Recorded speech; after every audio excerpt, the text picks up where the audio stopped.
Welcome to the 2040 Vision, hosted by Elena and Jason, where fresh perspective meets hard-earned wisdom, because growth is clear when you see it from both sides. Episode 10. Is it? Yeah, 10. No, 9. No, 10. We did 9. It's 10. You're right. I changed the title there and I didn't change the title there. That's on me. So we swapped around some episodes, and also way back at the beginning of this whole thing, if this is 10, that means we've been doing this for 20 weeks. Whoa. Yeah. Well, more. Every 2 weeks. Yeah. So, yeah. More technically, because when we started the idea and all of that, maybe a little bit less because I think the first 3 or 4 or 5 we put into 1 week, but We have entered the double we're at least digits. we're at least double-digit weeks of doing this. That's kind of cool. Very cool. So we took episode 1 and 2, which we had initially recorded separately, and then we smashed those back together, which is why all of the episode counts are off by 1, not in the title, but in the description. And then not only that, but we flip-flopped this one and the last one to make things even more confuzzling. Welcome back. Point of announcement, we're changing the scheduled time of release for these episodes to make things a little bit easier on us when it comes to scheduling and being able to actually get together, record, and then the bigger part, which would be leave enough time between recording and editing, because the last few times it's been the night of. The last one we had some issues getting some stuff and getting the actual recording done, so we were late on the publish of that podcast. So we decided that the podcast would now be every Sunday morning would be released. So you guys have a nice Sunday morning coffee episode to listen to, or first thing on the way to work, on the train, in the car ride, wherever you enjoy our seducing voices through your radio. Just goes to prove that even if you have things set out for you, you have a routine, you have a plan, doesn't go always as planned, but as long as you can adapt, that's the point of this. We talked about that. We talked about that a little bit towards the beginning, and I'm pretty sure that'll come again towards the end when we more focus down. But you're absolutely right. Being able to adjust, adapt, look at your schedule, things change. We're going into summer now too. A lot more things happening. Which will bring about more things. I add a sport every week to the summer, which I don't have during the winter. So weekdays was easier to get together than now. I also am very much involved in a charity fund that we're going to run a softball tournament at the end of July. So now I'm having meetings for that almost on a weekly basis. So things change. And we have to be able to adapt that. So we're going to, I think we'll keep it on the Sundays. I don't think that we'll change it again. It gives at least a Saturday's worth of, or a weekend where you're not having to work and then rush and then edit. It gives at least that little buffer to be able to edit the episode. And even if we do like a last second. And it's perfect for our listeners, because even if they can't listen to it on the Sunday, at least the following week, Monday comes along and they have some. That's what I'm talking about. Yeah. Have you, let's, because this is likely will be a bit of a shorter episode. We're talking about building self-belief. We're talking about believing in yourself. One of the words that we used way back at the beginning of this many times was imposter syndrome, or, worrying about what everybody else thinks a little bit too much. And some things that maybe caused us to lose belief in ourselves as I went through my journey, as Elena enters her journey. But I'm curious, I've had some people reach out and actually change some things that they do based off of our podcast. Has anybody done that to you? Not that I would be surprised if they didn't, but I feel like Barbara's friend had said something she does now based on our podcast. It was something like small, but she was on the phone with him and he goes, I listened to your last episode. Have you started your budgeting plan that you had out? And I'm like, oh that's my gosh, so funny. that's so is crazy. that GV? Yeah. So like, what are you talking about? Yeah, it's his initials. We won't name names. So it's funny that it's the budgeting thing because one of our couple friends too. So one of my wife's long friends, her husband, I did do it, by the way, just like to answer the question. Yes. So I did. So I did it for something else, kind of, sort of. So I was talking about buying my car back, because I'm leasing it right now. But I was talking about buying my car back, and I was talking with my friend Ralph, who is a car salesman and has been working with cars like forever. So he knows like a lot about that. So he kind of like gave me the breakdown of like how much it would be, and like how much I could put down if I was to technically buy it to lower my payments every month. So he goes, it's in when a year and a half. I said, yeah. He goes, okay, so if you put down 5,000, it gets reduced to X amount per month. I'm like, that would be great. So I did the math. From now till a year and 5 months, I have to put away $300 a month to reach 5K in a year and 5 months. What I'm talking about. That's budgeting. That's budgeting. Because last time it was like, yeah, let me put some aside and hope there's enough when I get there. Ooh, bikinis. And going back to the whole house thing about like, if you want to put down like 40K or 50K. So I did that and it gave me an amount. And the last 2 months, I've been putting that amount away. I love that. That's so cool. So on that same vein. And I've been writing it down. Where? In a little like journal. Good. Yeah. Good. So on that same vein, we have friends of ours. I won't say their names, but the husband walked into. I don't know if I'm supposed to say the story, but I'm going to anyway. The husband walked into the room where his wife was, and it was post the episode that we released on budgeting, where I think I challenged you quite a bit on the word budgeting and what it meant, and we went through. And so he kind of walked in and kind of looked at his wife and he said, "We have to make changes."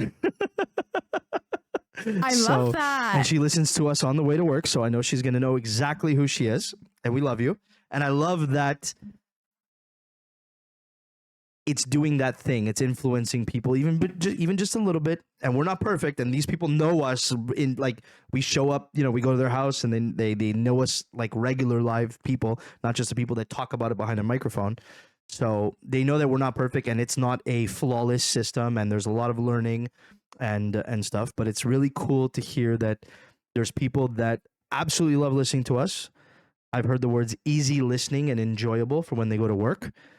And then I know at least one person who began to budget because of our budgeting episode. Isn't that wild to think about? I love that. Also, what's cool about this, and the whole point of this is, from the beginning we were saying we're just regular people. So going back to that they know us and we're not all perfect and blah, blah, blah. It just goes to show that if they can do it, I can do it too. Because we're just all in the same boat. So it's like, yeah, if they could do it, why not? Why can't I start? Let me start making a change or whatever. It's really cool. I agree.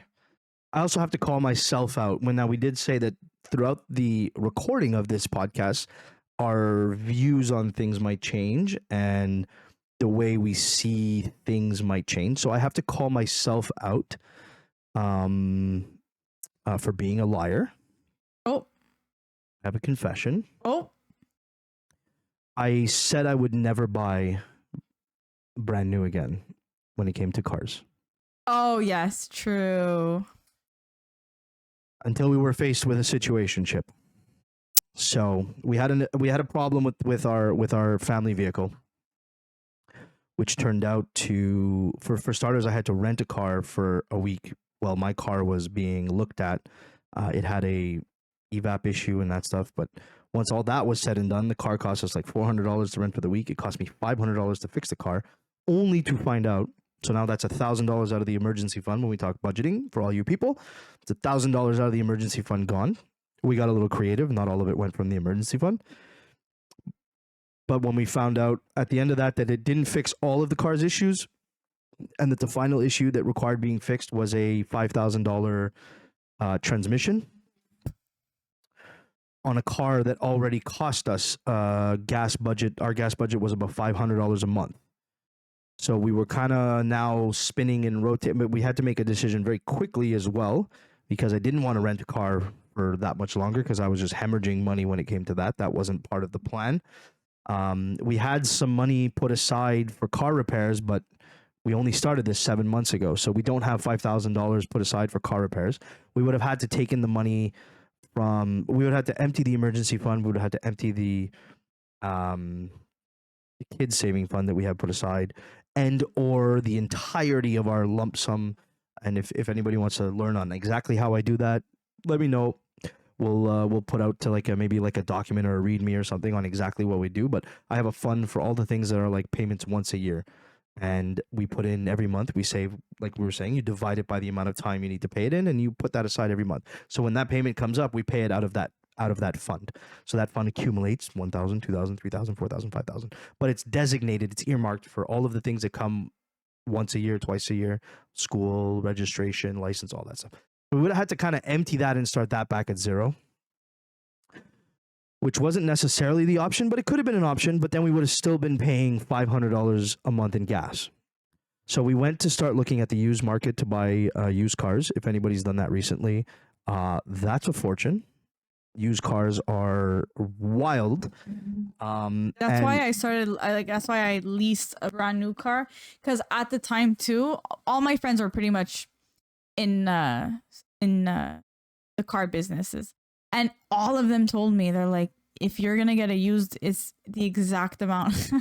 It would pretty much come out to almost close to getting a new one. Again, and I would challenge them 100 times over when it comes to that, because yeah, it might be the same amount when you look at it on a monthly basis, but at the end of the 4 years, that used car is yours clear and free, whereas the leased one you still owe 10, 15, 20,000 on. So yeah, but they would argue that, it's used. The problem's already started. They wouldn't win that argument. Okay. They might win the argument as far as monthly expense goes, but they wouldn't. The only way it makes sense in our heads was if we went and eliminated the gas costs altogether. So I lied. We did end up leasing a car for 4 years, which is all electric. So what we did was we turned the gas payment that we would have had we kept a gas car or fixed the one we have, and we turned that into the lease payment. Now that puts me in debt, which I did not want to go back in, which I wasn't happy about, but it was the best thing right now.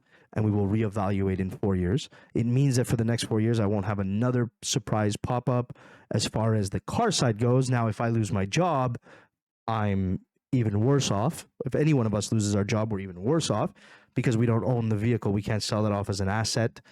We don't own it anymore. I'm still going to try and sell the current vehicle I have, as a transmission change that needs to be done. So I'm selling it really cheap, but that'll put a few thousand back into the coffers.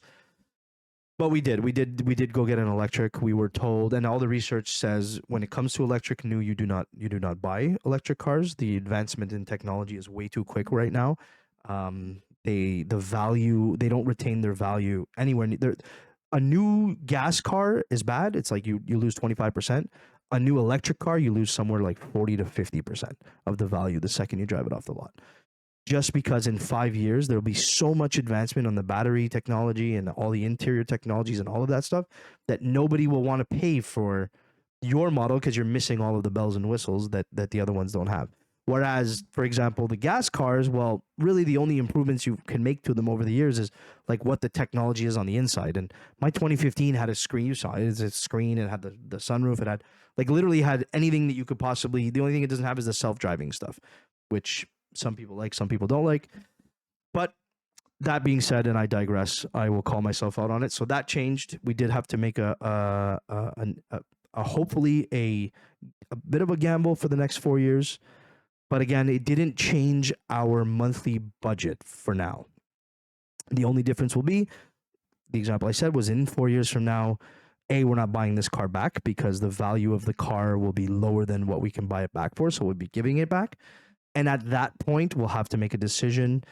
Maybe in the year when we're debt free, maybe the next move is start putting money away to purchase a car, maybe a $10,000 or $15,000 car cash when the car lease comes due. So we'll make that decision at that point. But obviously, the hopes will be to not have another car payment after that. But for now, we kind of did some "you're a wizard, Harry" kind of math, and turned gas into electric, which has been going so pretty good so far. Pretty good. So, as we say, we're not perfect. Nobody's perfect. We talk about these things. I did say I would never, ever, ever buy a brand new car again. And I went out 6 weeks later and bought a brand new car. So things happen and you have to adapt in life, and it's okay. You're going to make mistakes. And if this turns out to be great gamble for us, amazing. If it turns out to be another one of those big life mistakes, great. We will learn, and I'll actually never do it again. It doesn't even have to be mistakes. It could just be like a random pop-up of, life loves pop-ups. Yeah. Oh, here, surprise, boom. Yeah. Listen, we never thought in a million years that that car we had would have been basically scrap within the next 2 years. It wasn't. It was almost an impossibility, but here we are. So sucks, but it is what it is. So let's move into the topic of the day. We kind of sidetracked there a little bit. The topic of the day, which is funny because it's like building self-belief, confidence, all of that. We made our move with the car in confidence, knowing that, hey, we're confident in ourselves. Let's make it happen. But talk about how stressful that would have been if you hadn't had all this budgeting. If you hadn't thought about like putting money aside for the car, if you hadn't been doing any of that stuff, you hadn't been keeping track of where the money is going and things like that. Imagine how stressful it would have been. Like, oh shoot, our car is kaput. Like, I need a new one. I agree. We took the $400 from the emergency fund to pay for the rental because we called that an emergency. We took money out of the lump sum to pay for the repair that we did to the car, even though it didn't fix the car. And we took money out of the lump sum that we had been collecting for potential car repairs and car registrations and things to now pay for the registration of this vehicle. So we kind of had a lot of the money because when you go to the dealership to get the car on the first day, you got to pay the first month. So for us, the first month happened to land into this new month, which means that we're already going right into our new gas budget. So we just attributed the money to the new gas budget. And you also have to pay like taxes, and you got to pay your plates, your car registration and your plate. And the plate costs a couple $100, I think, because it's an electrical plate. I don't know if it's less or more. But so that money was already kind of put aside to pay for the old car's plates and stuff that was coming up in October. So we had a lot of that money there. So it honestly was the most stress-free experience. I did not have a single worry. I kicked myself a bit because this is the road we went into, because I didn't necessarily want to take that road, but it's the one that makes the most sense right now for the family, just to get us out of the next 4 years so that we can finish this budgeting and finish our debt payment and get our other stuff going. We want to kickstart the next step of our journey. So that was what made the most sense for now. In 4 years, we'll see where we're at. But we had fun doing it. We laughed. We were laughing with the guy. Like, there was no penny pinching down to like, oh my God. I remember like the first time I ever bought a used car, I was like, oh my God, where am I going to get this extra money from? Oh no, we got to pay for the plates. That means like if the car, I think my first car was $1,000, I needed $1,500 and I had like $920 in my bank account. And I was like, where does this all cut? Like, it's just like, I remember the stress of this barely shifted us. It caused a little bit of turbulence in the budget for 2 weeks. We were kind of a little bit lost, and it was towards the end of a month. So all of these payments in and out, we couldn't really catch up to how much money did we end up with left over in the last month and what was belonging to this month. So it was kind of hard, but we were caught up. 2 weeks later, we let all the payments go through and realized, okay, there was $400 or $500 left over from last month. So now we'll be able to put that extra onto the debt this month, which is good. So you're right, stress-free. Very good. All right. Confidence.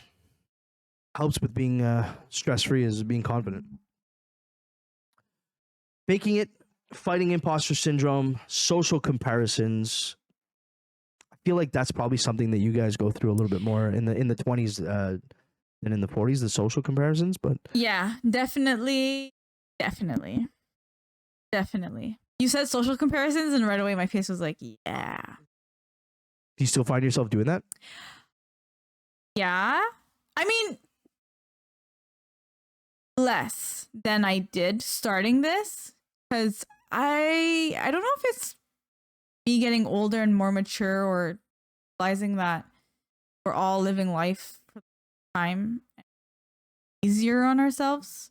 Also realizing more and more that social media is BS.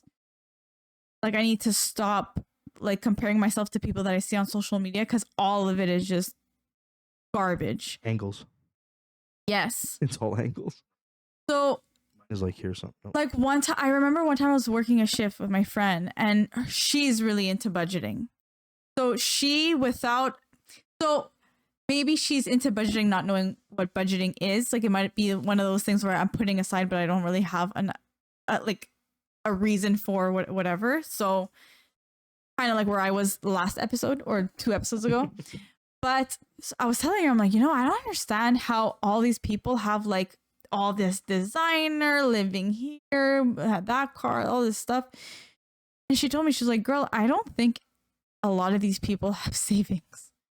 Like, I don't think a lot of these people that we know, I'm not talking about celebrities, I'm talking about people that we know, or like people that we see on a daily. She's like, I don't think these people have savings, because it's impossible. Because how are you and I working so hard, and and it's yes, some people have better jobs, whatever, but we're talking about the people that we know what they do, or like we know what, and then she goes, a lot of my friends, when I would talk to them, don't have savings. So I kind of take her word for it, and it kind of brought me to a point where I'm not even looking at social media anymore. It's done. Like, I'm only going to be comparing myself to myself. However, social comparison with my friends, yeah, a little bit, because they're in my circle, right? And they say, like, if you want me to tell you who you are, show me your friends. And yes, if you're gonna hang around like 5 millionaires, you're gonna be the 6th, or like, things like that. So I do look at that, because I also want to make sure that I'm surrounded by the correct people that like know what they're doing, progressing, have higher goals, always, right? So in that sort of a sense, yes, but still I compare myself less than I did before, and it's been working really well for me. I feel like I've actually been able to reach my goals better when I stopped comparing myself to others.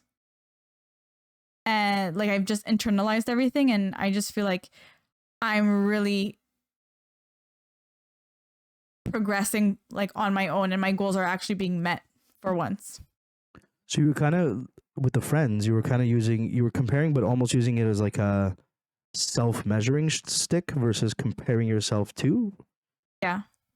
And do you find that affected positively or negatively the self-confidence? Like, you say you feel good about it now, while you compare yourself, does that ever affect like how you feel about the confidence you have within? So I think it really stems back to when I met all of these friends. It hasn't been very long that I've known them, but I guess what I'm comparing to is when I first met them, I was at a different stage completely. I was surrounded by a different kind of group, where for them, like, money is to be spent. You have to look cool. You gotta buy this, that. You're gonna have a penthouse suite somewhere in like whatever the biggest condo. But there was no realistic money coming in, or like no realistic set plan to get there. For myself, for them, whatever, do your thing. But for myself, I'm like, wait a minute. That's not the path that I'm choosing to take, though. That's the path you're choosing to take. But I'm not. So it's not really working out. Then when I started hanging with this group of friends, they're also a little bit older than me. And I would just hear them talking about work. They're like, yeah, bro, I have X amount. I did this with that money. I'm doing this with this. For a second, I sat back and I'm like, I need to get my, like, yeah, I need to get my ducks in a row. Because I'm like, wait a minute, I don't even have a third of that. And after I heard, like, we had one conversation and I stayed quiet the whole time because I wasn't confident in what I had. So I stayed quiet and I'm like, no, this is good. They're showing me something that I should be doing. And I telling you, the next day I said, I'm doing this. I'm putting X amount away a month, like rain or shine. And I was, and now I've gotten to a certain point. And now I'm like, let's keep going, but with more of a budget mentality, more for a reason, more for a, you know, whatever. And then I look now back at my other group and I can't look back. I'm like, there's no way. I am not the same person. There's no way I could even like see myself living that way ever again. It doesn't make sense. It gives me anxiety now, knowing that's how I was living. If I kept living that way, I think it would cause me so much like stress.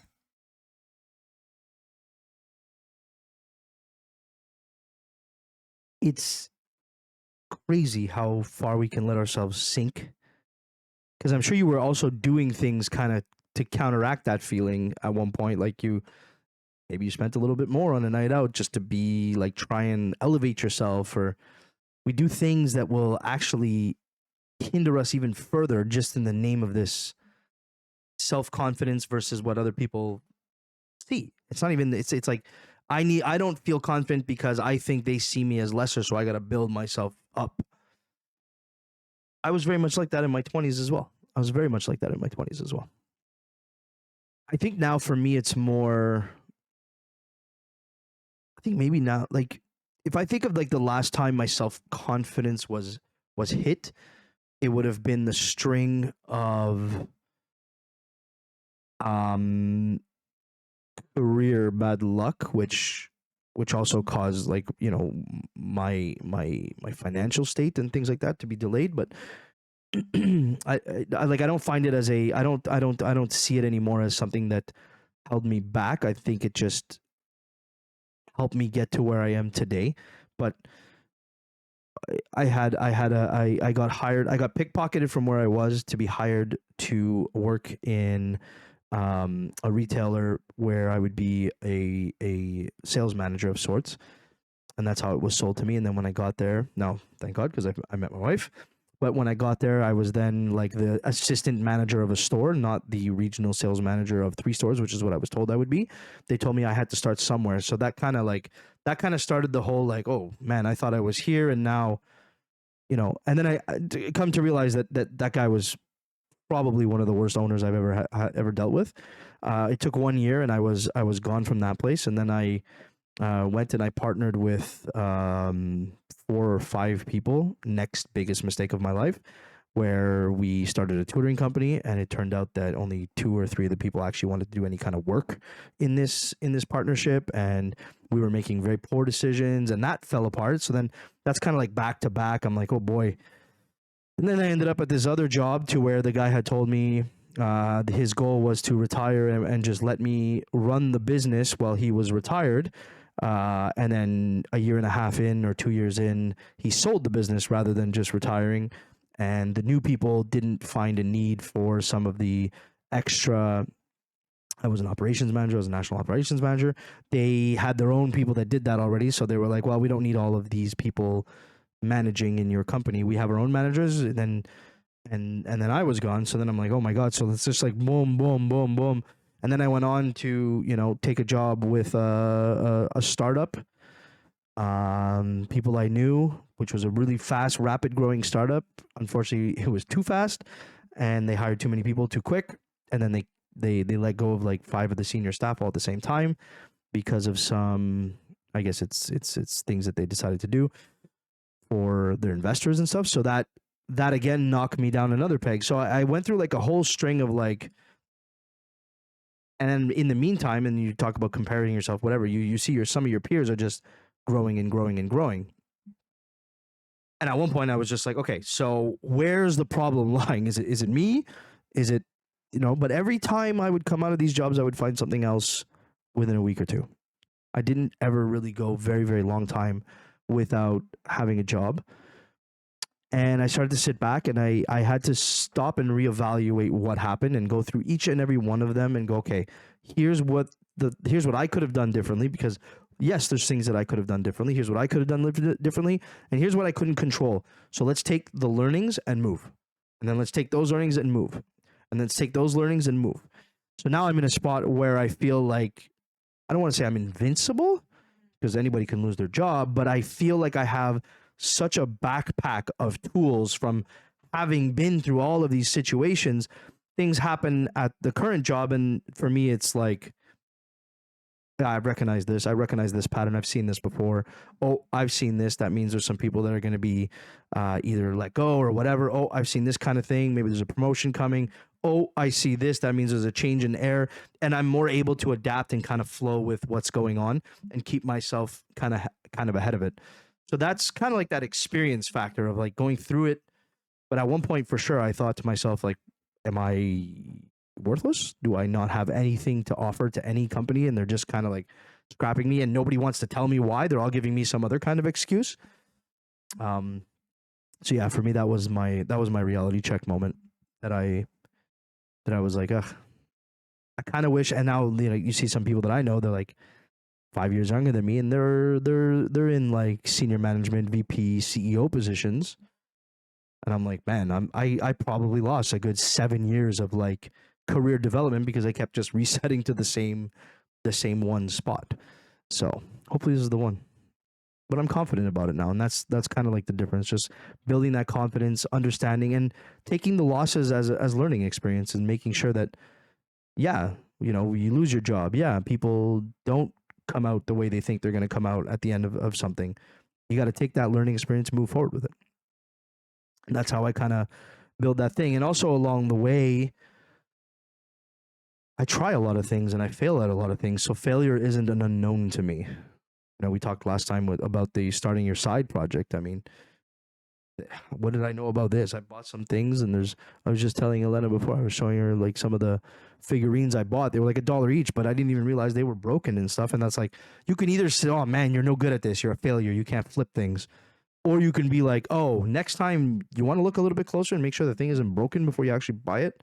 Now, luckily I'm doing it with dollar items, like I said, and not $10,000 cars, but there's those trials and errors, and it makes you build a self-confidence where the next time I go to a yard sale, I'm looking and I know what I'm doing, and I have extra knowledge. I think this is the funnest experiment I could have possibly done, because it gives you all of that trial, error, success in a very short spurt of time, and it humbles you real quick, and it rewards you real quick, and it's fun.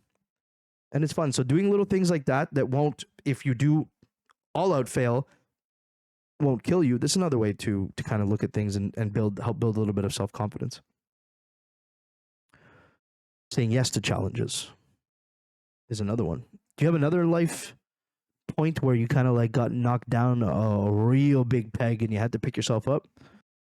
So, this is kind of a weird thing for me to admit, because I thought about it when it came to this podcast. I thought about it. I said, when you would talk to me about like your experiences and how you've gone through so many things and so many ups and downs, like, this is a little awkward because I haven't really gone through many ups and downs.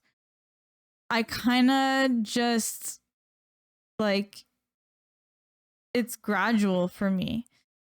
But I think it's because I'm the type of person that's scared to take risks. And I think I've mentioned that before, where the only reason I feel like I'm like not where I should or want to be is because I'm scared to take risks. everyone else that I know that has taken the risk, they get something, they get places, like to places, or like even to like the number that they've like set out or whatever. So for me, it's more of a gradual thing. Failures, not necessarily. Like, sure, okay, my main job, it's not the salary that I want for the future. Like, obviously everyone wants to make more, and so I love my job. I like going to work. I like doing what I do, and I like the fact that it gives me also time to start a side hustle. So kind of no big failures, but definitely some lessons where, and different kind of like mentality where I could do more, and I know that I can do more, and like now that I'm more confident in doing so. I think the failure issue thing too has to do with seeing my parents making stupid decisions and deciding for myself like that won't be me. So I think that kind of has to tie in too, but we won't get into it. But yeah, like I think I'm more of the safe route type of person, which they always say like scared money don't make money, which okay. But I still don't see myself taking any kind of big risks, meaning like I'm not gonna put all my money into crypto and then like pulling it out tomorrow because I made like $100,000. Like that sounds a little too risky to me. Like I'm not down for that.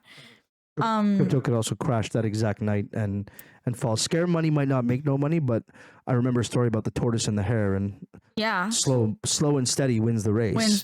So and there's an expression for everybody to fight their own points. Yeah, and that's the salesman in people. Scare money don't make money. They're just building their own self-confidence is what they're doing. Yeah, or they're just trying to sell it to you. It's not great life advice. It's just, or they're trying to sell you a multi-level marketing thing. Yeah, absolutely. Yep. Which, by the way, I still get messages. Oh my god. Anyway, once yes. you're in. You can check out, but you can never leave. I like to know. I'm just the type of person that I'd like to know what I'm getting into, and I don't think there's an issue with that. I think sometimes that works for people, and we need to normalize taking things slow and making sure that you know what you're getting into without being like, oh, like you're not going to get anywhere acting like that. That's not true. I just want to make sure that my time and my energy is valued here. I agree with you. And I'm confident in that. Good for the confidence in that. There's a line there somewhere too, right? There's a line where being, like you said, you think maybe the overcautious comes into play. So it's good to want to take things slow and evaluate and do heaps of research before you get into something. But there's also the letting that heaps of research and staying in that loop without ever actually taking action. And that's actually there's a lot of business cases that look into inside business where there's a lot of people that come up with so many ideas, and they're constant idea mills, and ideas are being put forward, and people are making sure, but nobody ever actually does something. So are you better off doing 50% of the work and taking an action, or doing 90% of the work and never taking an action? Right. So there's that fine line in there too. And we have something written down here about like old beliefs and stuff. Do you ever have that internal rhetoric, which I'm going to say this is likely what's going on, or I'm not qualified, or I'm too late to the party, or this was done 5 years ago, there's no way I should, like if you take the example of reselling, there's people on YouTube that have 600,000 followers and their videos started 8 years ago. They started doing this flipping business. Should I look at that and be like, oh man, I'm too late. No shot. Should I ever?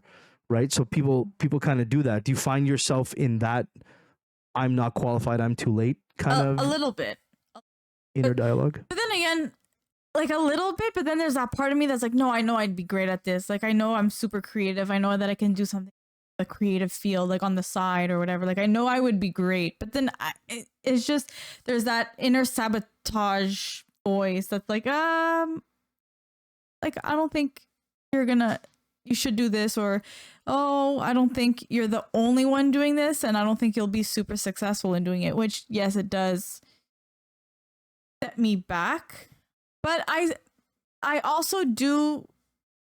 I have an open mind, so I'm open to trying different things, and I have started trying different things. This podcast, or remember when I was talking about doing the digital products things. Yep. So I started creating coloring books actually for children, and I've been putting them up for sale. I have one up right now, but I think I'm going to pile up like a good another 4 and then put them all out together, because apparently like They're posted on where? on Etsy. On Etsy? So you have an Etsy store? I have an Etsy store. Okay. We're going to link the Etsy store down below. We will. Yeah, so there's that. So yeah, I do take actions, but you see, like if something like that is little money going in, and so if there's little money coming out, then like I'm successful in it. I started it. That to me, I'm like I'm successful. Again, it's not necessarily the money is one part of it. The learnings out of all of this, you have now learned to build a store on Etsy. You understand what that process is like. You understand what building a digital asset is about. So you started with coloring books. Doesn't mean you can't go to something else. How to podcast one day if True. it gets popular. Whatever else you learn in, maybe you create a study guide for students going through X-ray tech school, and you put it half the price of their own books or something like that, because you went through that. So now you know you have another valid thing that you know, and you've learned this new process to be able to put your knowledge out there in the world, and you're like, oh, cool, I could do this. Mm-hmm. I can make that. Yeah, like I'm pretty good creative. So like I have the confidence that I can do this. I also have my inner sabotage. Another thing though that I try to continue is that I am the type of person that when I say I'm going to start this, I do eventually start it, even if it takes a little bit of time, because like I said, I want to check every aspect of it, negative and positive, and then make my decision. So like, you know, some of my other friends that I work with, we want to start our own podcasts, more of like just a chit chat type of podcast, nothing really set out like or planned type of a thing, more of like gossipy one, I guess you can say. So we very popular right now, gossip casts. Yeah. And it would kind of be cool just because same kind of concept. We're just, you know, regular people living life. Just hear my stories because I don't know you. You don't know me, you know. But yeah, so eventually we would start that. I have a lot of like little projects lined up and like ready to start. And I'm working towards them, and I am putting them out slowly. So, you know, we'll see where it goes from there. Whereas before I would think about it and I wouldn't do it because I wasn't confident. Or it's like, oh, it won't go anywhere. Oh, it won't do this. It won't do that. But I'm like in the middle right now. I could do it, but then I stop myself. And I'm like, no, I'm gonna do it anyway. You have the perfect balance of inner critic with inner coach. Yeah, exactly. I can do it. You're good at this. You're done. No, you're not. You're bad. It's like the little angel and devil. Angel and devil on the shoulder. Like, take your time. Be careful. Do it now. Get it done. You know, it's like. No, it really is that. It even happens to me with this podcast where it's like, okay, we have to go film.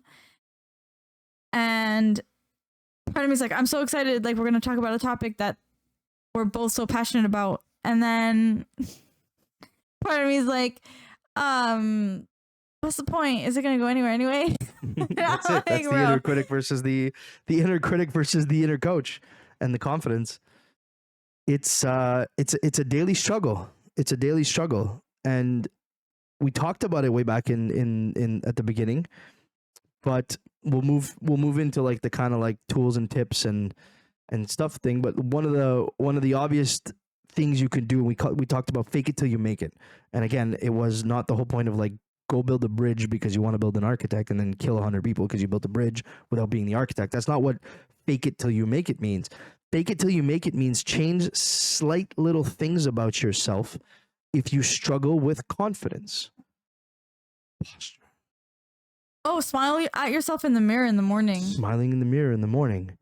Eye contact when you're talking to people will generate affirmations. You're big on affirmations.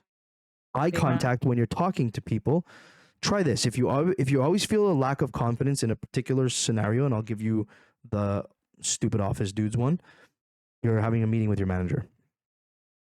And this has happened to me before. I've literally had meetings with my managers where, I'm not saying now, I'm saying in my lifetime, there's meetings from old managers that I have no respect for. They'll sit you down in a meeting, try and give you a serious conversation, and never look you once in the eye. You can tell they have zero confidence in what they're about to tell you. Looking someone in the eye, so that if you go into it, even if you're not confident, and this is the fake it till you make it, you're having a conversation with somebody, you'd be like, listen, I really think you need to improve this, and together I think we can get there. I really think you need to improve this, or together. The second you start looking someone in the eye, your own self starts to become a little bit more confident. Your tone changes. You know, if you buck up the shoulders a little bit, relax the posture, look someone in the eyes, don't cross your arms. These are all things that have been said over and over again to a lot of people, but they actually do work. Do those things. Help yourself. The morning stuff you were saying. Get up in the morning, smile in the mirror, say hello. It might seem stupid, but hey, you look good. Dance. You know, a little bit of something that will help the rest of you come along, because the mind takes a little bit longer. And at the beginning, you're going to notice you're forcing yourself, but then it comes more naturally. I like all those little, like, those little daily things you can do to change that will help build your mind up. It's such a dichotomy, the body versus the mind, and that whole, you know, being a human is wild, right? Like, we have thoughts and things, and it's a scary place up there sometimes. And it's so wild how you could be thinking one way up here, and just by telling your brain to move your eyes in a certain direction, or move your hands, or smile in a certain way, or posture, you're forcing the brain to kind of rewire. And the brain's like, no, I want to be the turtle like this. I don't want to be confident. But if you force it to do this, the brain's going, well, okay, here we are. We're in this mode. It's so fascinating, like psychologically speaking, that how that even I find that works. Working in healthcare helped me, because you talk to a lot of strangers, you talk to a lot of people, and that's what I mean by I started asking people questions. Like, I always started asking patients questions like, oh, how did this happen? Oh, I see you're wearing this, like, well, you know, whatever. So actually, I had a patient the other day. She was wearing Crocs, and I was like, oh, I'm just gonna, you know, Crocs aside. And she, you know, Crocs is having a 50% sale right now, you know. And then, oh, question, and then, you know, like back and forth. So I gotten really good at that, and I feel too that I used to have, when someone used to talk to me, I would get a little anxious, like, of anxiety when, like, a new person would talk to me or whatever. Whereas now I don't even think about it. Some people are talking to me and I just answer, and it's so, like, free flowing. And I just feel like it's because I'm more confident in myself, and, like, I know I'm going to say the right thing. And if I don't, it's okay. Like, I'll get back, I'll come back from this, you know? The worst thing that's going to happen is one person thinks you're stupid, and then the next one will come in. They'll think you're great. Yeah. That's a cool one, because I used to say to some people that had, like, I don't want to call it performance anxiety, because we're not in theater, but like that anxiety of approaching and talking to people and all that. I was like, go get a job at, like, working at, like, Best Buy or something. Go get a job serving people where you're going to have no choice. They're going to come to you. You're going to talk. You're going to learn to talk more and learn to talk more and learn to talk more. I find just working in the public sector, retail, public health, working with people brings out a lot of that confidence and that. So if you're not if you suffer with confidence issues, A, start with the little things. B, we'll come up with a little challenge for you to do here in a second.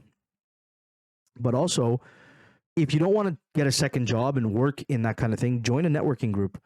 Join a random pottery class if that's what you're into. Join some sort of society where you are forced to go in and have conversations with people and help yourself in that kind of, if that's where you lack your confidence, there's things you can do out there that'll get you to where you want to go. If you lack confidence, like myself, when I go to the gym, I lack confidence. I'm not a person who's in shape. I befriend somebody who's in shape and I go to the gym with them. and they build you up and they get your confidence. So there's always something you can do other than obviously these little things that we talked about: posture, eye contact, tone, the physical rewiring, the mental to build that confidence, the faking it confidence, if you will. Is there's a lot of stuff out there. Do some research. I'm sure there's a society or a group or whatever, or anything you find you lack confidence in that will put you in this scenario to help you begin to grow, try and fail, and then grow your confidence the way you need it. I'll be the first to admit that we always have books written down here. I have not read these books, and I'm not confident in saying they're great or not great, but there's one called The Confidence Code by Caddy Kay and Claire Shipman. Apparently it's a great book. I have not read this book personally, but it's one of the top books when we search this kind of a subject in confidence and self-belief. It's one of the top books that gets mentioned out there. But we have a couple of, like we do always, tools and tips. I like these ones, and I think we already challenged the first one, like in the first 5 episodes. I feel like we've done this one, but it's cool to do it again. Yeah. So what's our confidence exercise of the week? So we challenge you to do one thing this week that scares you a little. So something that's a little, what we mean by scare you is that's a little bit out of your comfort zone, something that you don't usually do. It could even be something like being confident in ordering a new something new on the menu. I've never tried this, but I'm so confident today. I'm going to try it. I'm going to love it. Like, here we go. I'm going to order this, I don't know, sea urchin. I've never had sea urchin. So. Sea urchin is a wild one to even come out of your brain, to be honest. I don't know how that came up, but... Is that the spiky thing? Yeah, but I've never had it. So I'm like, oh. Poisonous? No, you can eat the inside. I heard that when you eat the inside of it, you're kind of eating its poop, but whatever. I'm into it. Go out and eat some sea urchin. I'm in. Okay, that's sea urchin is wild. Because you were down south. That's what it is. No, not even. I have no idea. Okay. I don't know why sea urchin came. So when we said that the human brain is a wild place sometimes, sea urchin. Please go order sea urchin on a menu. I like that. Do something that scares you. Because I said sea urchins scare me for sure, 100%. I thought octopus. I'm like, no, like I've had octopus and it's such a... You're so like, Greek. and then I'm like, a sea urchin. Octopus to sea urchin. I see it. So funny. That's funny. And we have a confidence boost exercise. So if you're feeling a little bit like you've had way too many losses lately, or challenges lately, or whatever, sit down, do the exercise well. Don't just be like, write 5 things real quick. Reflect on the last 12 months and give yourself 4, 5, 6, whatever it is. Write down all the wins you had in the last year in your little journal. If those of you listening along are journaling some of these things that we say, write down 5 wins from the last year, and I think you'll start to realize that you might have more wins than you do losses. We just tend to dwell on the losses and allow those to kind of seep into our mental and hurt that confidence a lot. And obviously, if you're able to build up that confidence, a lot of things change for you in life, right? You're gonna see that doors are opening for you randomly, and it's all because of how you hold yourself and you go out there and you do things. I've heard even a lot of podcasts talking about take care of your exterior, so not only looks and your physical, but more even the way you hold yourself. That could be exterior, the way you like, hi, my name is Elena, nice to meet you. Like the way you outwardly portray yourself, more opportunities will come to you. If you want to make more money, if that's your goal, if you want more friends, if you want, other things, the number one thing you have to do is how you deal with your external, like how you portray yourself. You have to kind of sell yourself. And to be able to sell something very well, to be able to be a good salesperson, you have to be super passionate about the thing that you're selling. So you have to be passionate about yourself. You have to be sure about yourself. You have to love yourself. So smile in the mirror every morning. I am smart. I am beautiful. And I have my shit together. Let's get it. And with that, we believe in you, so you believe in you. We'll see you on the next episode. See ya later. Next episode. Bye.